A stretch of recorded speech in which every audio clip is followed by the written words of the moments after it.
I take a look at the world. They've been called 17 years old, about to become a man. There's still things that I don't understand. We're here fighting a war, but nobody can say what we're fighting for. Now, ain't that a shame? Stand together, people, we're representing the American name. They say we should pull out. Nah, you should tell us what the world is really all about. You spend so much money, yet there's people living on, yet there's people not living as good as you. All the people yet spending money, yet there's people not living as good as you and me. People living on the streets, sleeping without heat, dying every day without a bite to eat. We're there for the world, but not for our own.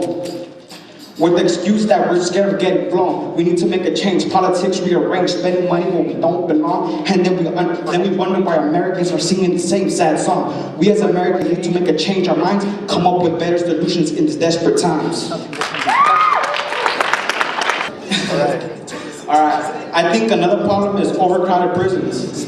I believe that American taxpayers are paying too much tax money for inmates who are in there for, dumb reasons. There's people for violation of probation, violation of parole. Like, parole violations can catch 1 year. And it could be something as simple as hanging out with the wrong crowd, dressing like you used to.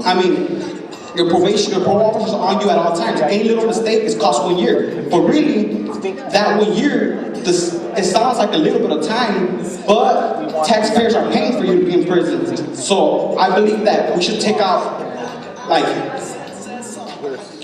petty crimes like that out of the prison system, which would allow Americans to spend money on better stuff such as education. We spend more money in the prison system than we actually spend teaching our kids good things so that they won't end up in the system one day. So, we want to get their solutions listened to and applied.